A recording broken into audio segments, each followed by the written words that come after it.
Good morning, my friends. I am having some connection issues this morning. So we are going to hope that I can make this happen with just one camera, which I think we can. It's just going to be one of those days. But the good news is I have had my coffee. So hopefully I'll be able to make sense. I'm going to move this because that is high glare.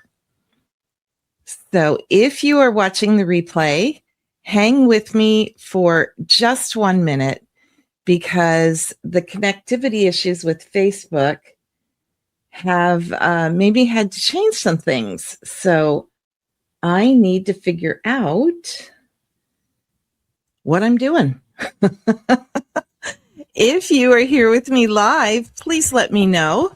I would love to know if you're here. Okay, well, let's go ahead and get started. We are using the You Are Remarkable stamp set. This is an online exclusive stamp set from quite a while back, and it is now on last chance. I love this stamp set. I love the long sentiments. I love the little speckles. I love that not only is it a two-step stamp set, you know, the flower goes in here, the leaves go in here. I know, I cannot believe I'm trying another two-step stamp set. I know, but I did have my coffee this morning, so we will see how that goes. One of the things I wanted to say about why I love the stamp set is, can you see right here? I'm going to hold it up and hope I don't get too much of a glare. You can see how this isn't totally bold. That's because in addition to this being a two-step stamp set, it is also a distinctive stamp set, which means all the shading is built in to the stamp. And of course, the little bee. So I wanted to show this today because it was kind of a last minute choice because it is retiring. I just wanted to share that with everybody. Then I'm using the gorgeous Brushed with Beauty designer series paper, which is not retiring. You can do this two ways. These are the same size. This is, I believe, check the tutorial, but I believe it's 2 3/4 by 4 because it's 5.5 by 4, and then I just cut it in half. The reason I did it that way, and I'm going to try to hold it down so you could see it, is that this is what I like to call directional designer paper. So I want to make sure that this is the top, this is the bottom, and when I glue it onto my card, I want to make sure I do it right. And then for the focal point of the card, I could have just used a rectangle. That would have been fine. But I wanted to use the Textured Notes dies. Now, I wanted to tell you something about this bundle. The Textured Notes bundle is retiring. The Textured Notes stamp set is retiring, which is why the bundle's retiring. But the dies are not on the retiring list. So you can still get these dies, and I love them. I'm using the 4th largest die. I know that right off the top of my head because this is the one I use a lot because I love the size. Okay, and then this is what I can't show you because I can't find my paper cutter. How do you lose a paper cutter? Seriously, guys, how do you lose a paper cutter? But this morning I had so many issues getting connected that I couldn't find my paper cutter. Anyway, it's very easy to do. You just take a 5.5 by an 8.5 card and you fold it in half. And then you put the fold line. You can see the fold line. You put the fold line on the track of your paper cutter and you just cut down, I believe it's 3 inches, but please double check the instructions. But I'm pretty sure it's 3 inches. And then it makes kind of a swing card very easily. And the other thing I forgot to mention is that I don't use thick basic white cardstock very often, but I did for this piece because it's kind of going to stand on its own. So I wanted it to have a lot of heft, if you will. I love that word, heft. Okay, so the first thing that I'm going to do, remember, I want to line up my directional designer paper. So I'm going to take the top piece. I love this color, but I I know I realized when I've been doing the color challenges on the Facebook page that I may be using too much oranges and pale pinks.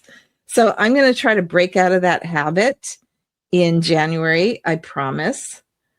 I just gravitate towards those colors. So here we go. So I've got this glued onto the basic white cardstock. And then what I'm going to do is I am going to take the sentiment stamp and I'm going to stamp this in early espresso. Let me get this out of the way. There's only one place this can go now. So I'm using early espresso. And I was going to remind myself to re-ink this ink pad, and I forgot. So we will just go with it. And then we'll just stamp it down. And I love the long length of that. Now, if we wanted to, we could also put a B. I don't know if I want to do that on this card. Well, we'll see. Okay, guys, give me your opinion. Where should I put the B? Off of the simplest, off of the most, way over on the side? This is what the B looks like. What do you think? Thank you, Kathy. That's where it is going to go. Oh, I have the same glare issue today. There we go. All right. So thank you, Kathy. I like it there too. I think it works well. And then I am going to glue this into the inside of the card. There we go. And then you can see that this was long enough that the white doesn't show below what I'm kind of calling the door. And then I'm going to go ahead and glue this paper down just so it's done and I don't get ink on it accidentally. Okay. This is interesting paper. I wasn't really sure what I was going to do with this paper because it doesn't look like anything else in the Brushed with Beauty paper. But I thought it worked with this card because, boy, I'm having straight line impairment issues today because of the distinctive look of the stamp. So I thought it worked. Okay, we're just going to let that dry. Then what I'm going to do is I am going to take my die cut mat. Remember, this is the Textured Notes dies, 4th largest. And I'm going to start by not stamping that one. That could have been a catastrophe. And I didn't cut an extra one this time. Okay, so we're going to stamp the open flower. I don't want to jinx myself, guys, but I have never not done this stamp like spot on.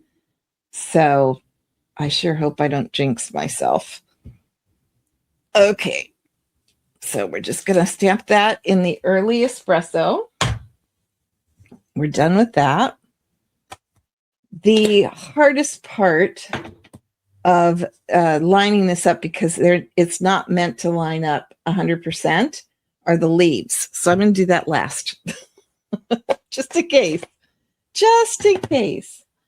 Okay, so I am going to ink up this beautiful floral stamp, and you can see, maybe without the glare, that it doesn't ink perfectly, and that's because it's not made to.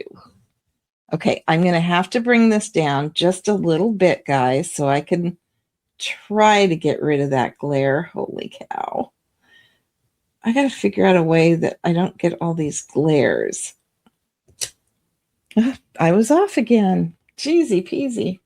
Okay, well, I'm going to go with it. Can I bring that back in? That's okay. Because it's distinctive stamp, I can kind of work with that. In fact, let me do it again. I'm sorry if you see the top of my head. There we go. Okay, that'll work. I can live with that. I just think the distinctive part of this stamp is so beautiful. Now, this is the one, normally, this is daffodil. No, this is, what's the name of that duck color? This is Darling Duckling, which I rarely use, if I'm totally honest. And it is a very, very bold color. So normally I stamp it off. But I think because I kind of made the little boo-boos around here, I think I'm going to stamp what I call the kidney bean full strength. I may regret that. Nope, that kind of works. Okay.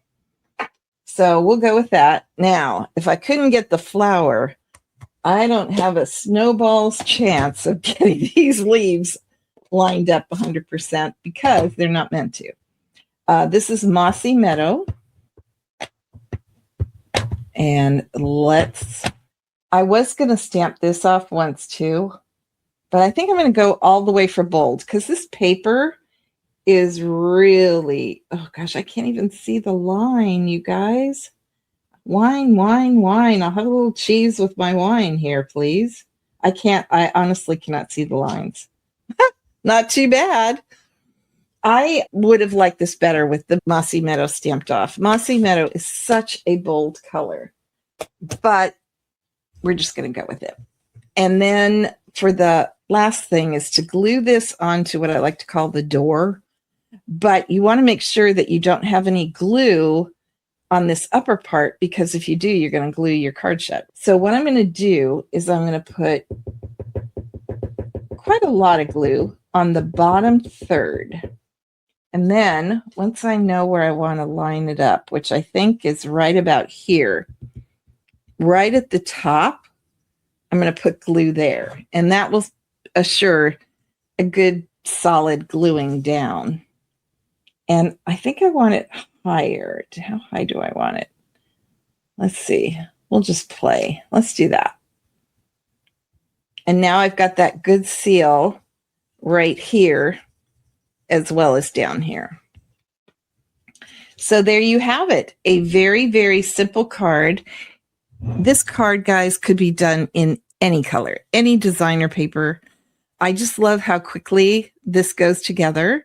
And normally I can stamp it spot on. I might not do another two-step stamp for a while until I can figure out the whole glare issue, but I think it still looks okay. Since we're talking about glue, and I'm not totally over my time, I wanted to share something with you guys. Of course, do I have a piece of scrap paper around here? No, I do not. So I'm just going to use this. Ugh, that's going to make a mess. But I have found that a lot of people don't realize, you can see that my glue gets really grody, and it gets grody because I get a lot of ink on my fingers. So it doesn't bother me. But I wanted to share with you something that I don't think a lot of people know. For one thing, if you take a little bit of your glue and then spread it out, you know what? Let me see if I could find something that's got color to it. Well, maybe a piece of beige would be better. Let me know if you can see the basic beige better. I'm going to put a little bit of glue right here. Can you guys see that better than on the white? Not by much. I'll try to hold it up. But if you put a little bit of glue, now I'll be really honest with you. What I usually do is use my finger, and you just spread it because your finger gives it a more even texture. You can't even see that, can you? And then let it dry. I give it like at least an hour. It will become tacky. So you can use that. It is better than the white. Okay, Michelle, thank you. Boy, look at the terrible cutting I did on this paper. Sorry, just noticing that. By the way, another help for that. If you have a blade that really needs some help, you could take a nail file, preferably a very fine. This is what's used on acrylic nails. And just go like that, and boom, no more stray edges. So we're going to let that dry, but you're going to know when it's dry. I'm trying to get an angle. Can you see how already it's more translucent than white? You probably can't, but it starts to turn color. It stops being white and it becomes like translucent. It won't work for me here on the video because, quite frankly, it takes at least an hour. But then I wanted to show you something that other people, for some reason, I guess because I don't show this very often, most people don't realize that you've then got this tip. And what this tip does when and I never use it, so you really have to push it until you see the glue start to come out, and see how you've got that really small, fine bit of glue. And then you can just rub it on your cardstock, and it's super flat. And so what that allows you to do is use it on like really thin paper. And I just don't use it very often. I don't know why, because it really does make a nice surface. But now what I wanted to show you, and it's not ready yet, but what I wanted to show you is this will eventually turn almost clear. And then what it will do is it will become tacky. So you'll be able, let me tear this off. You'll be able to put it on here. Oh, now I've got glue on my fingers again. And then you can remove it because it'll be tacky. So the reason that came to my brain is because if you wanted to, you could take a little bit and put it right here and then set it and let it totally dry. I mean, it really, really, really has to be totally dry before it comes in contact with the other side of the card. And if you want to, you could do my favorite trick, which is take the glue once it's dry and just dab it on your hand. And the oil in your hands will make it not quite so sticky. It'll still be sticky, but not quite as sticky. And then what you'll be able to do is close the card and just firmly hold it down. And it will, this is not going to stand up now, but then when it won't flop open. So then when they go to open it, they're going to go, hey, how the heck do I open this? And you can go like that. So I hope that makes sense.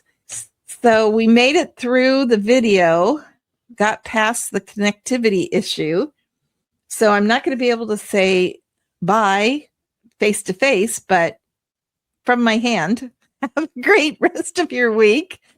I will be back next week, but I think I'll be back on Tuesday. My family is coming into town Tuesday evening for Christmas. So I think I'm going to go live on Tuesday, and I'll put a notice in the group so that you guys know for sure. But there you have it. Have a great rest of your week. I'll be back on Sunday with a Step It Up stamping. Bye.